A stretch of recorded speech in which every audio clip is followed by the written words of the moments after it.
guys.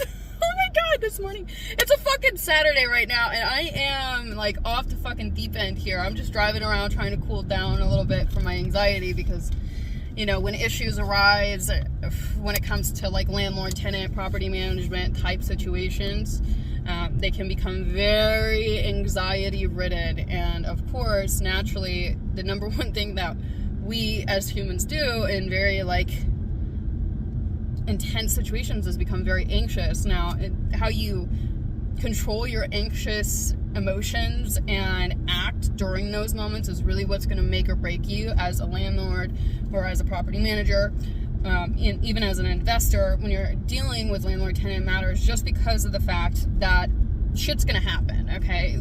Unclear communication is going to arise.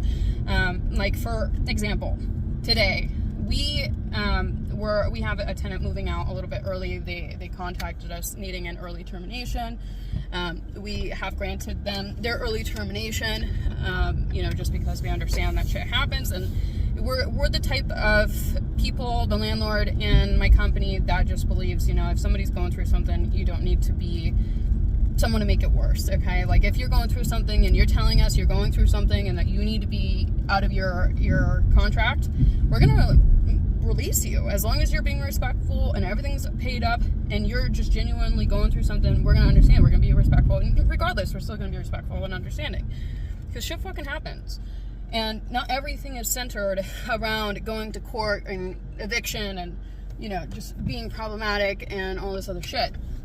It's also a reason why you need liability insurance as an investor and as a property manager, and E&O more so specifically, because errors are going to happen and shit's just going to go wrong sometimes, and there's nothing you can really do.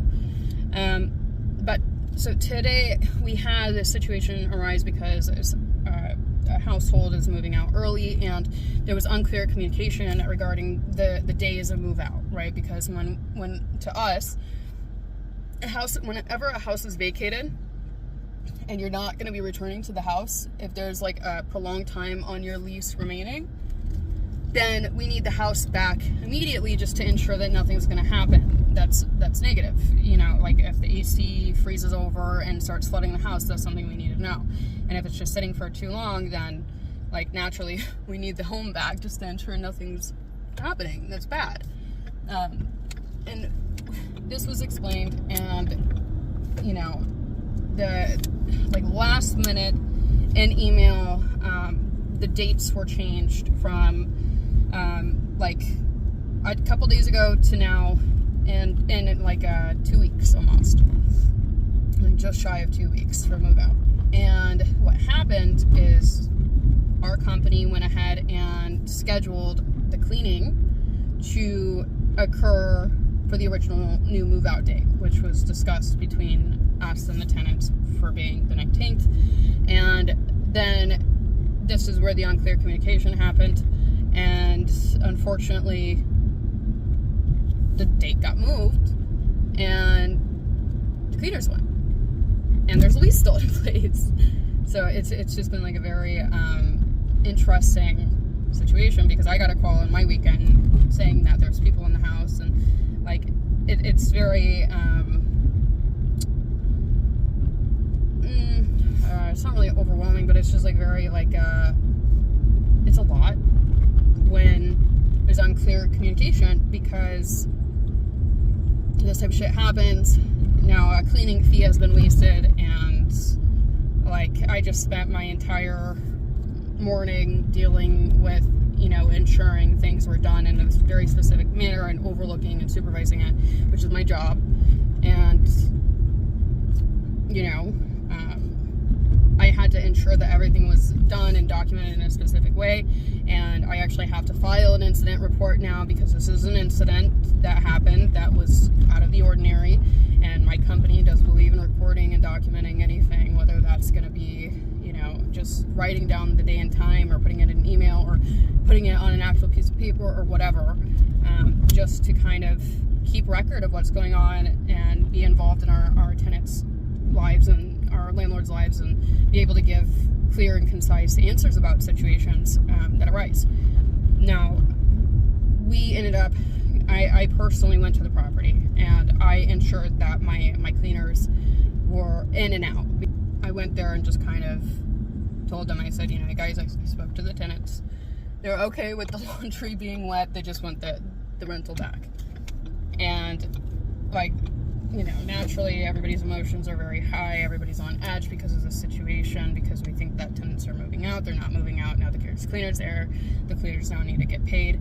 And these situations are literally just going to fucking arise. So, I went there, you know, made sure everything was done timely, made sure the cleaners were out timely, made sure that documentation was taken of the property to ensure compliance with the request made by the tenant, and also the discussions that we had with the owner so everybody understands what's going on. I also gave an update once the cleaners had left to advise the tenants, you know, that they had left per their requests, and basically just said, you know, this is an unfortunate situation that happened because of the unclear communication, and I just wanted you to know that it did get handled and everything is fine. They're off the property. I supervised the entire situation physically there, because ultimately what people really care about, right, is knowing that somebody gives a fuck.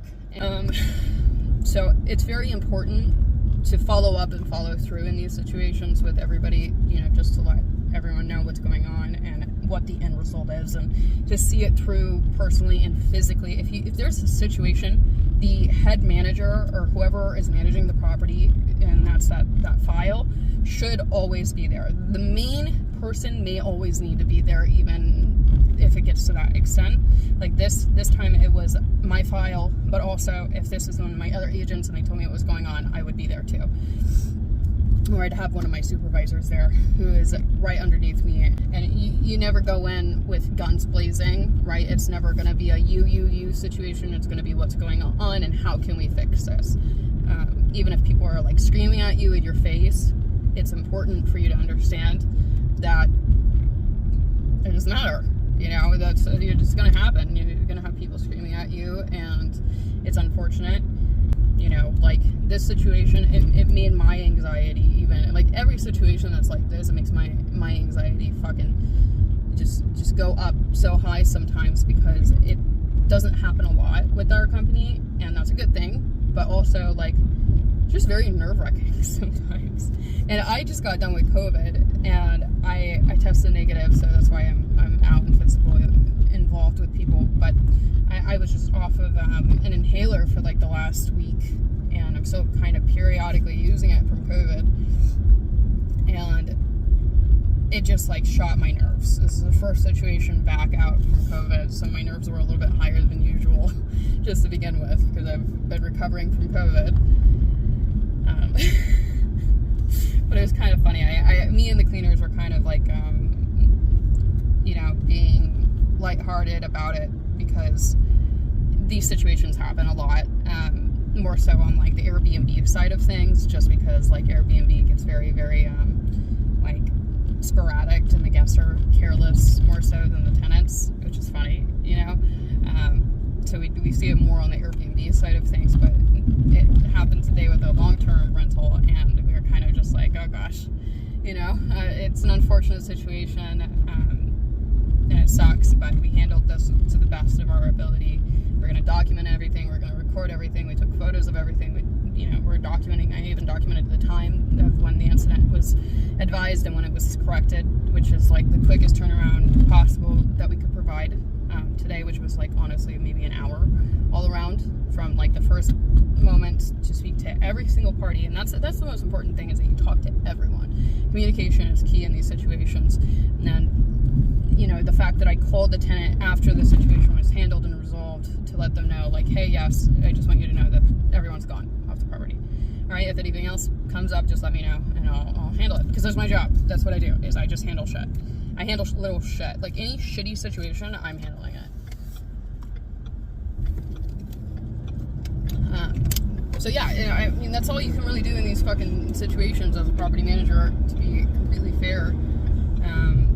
You know, there's not really anything else outside of that you can do. Like, just follow up with everyone, keep clear communication, and be on top of your game, and be responsive, and be quick. Like, if you're quick with everything, you should honestly be okay. You should be good to go. And as long as you're clear about it and not fucking around, like, you should be fine. Like, shit's gonna fucking happen. There's no such thing as perfection, especially not in fucking real estate. That's for fucking sure. So hopefully this video helps you guys when you get into a situation where an issue arises with your tenant and you don't know what to do. Definitely don't point fingers at anybody, because that's only going to add fuel to the flame, and we are not here to get sued or have lawsuits or deal with any of that bullshit. So keep that in mind, you know, when you're dealing with situations that are stressful. And I'm going to go clean my car now. So phone number is 201-952-4665. Whether you guys need property management or a realtor, broker to help you guys with acquisitions, managing, all that, we're here for you. Email is broker@localpmc.com, and that's it. Thank you.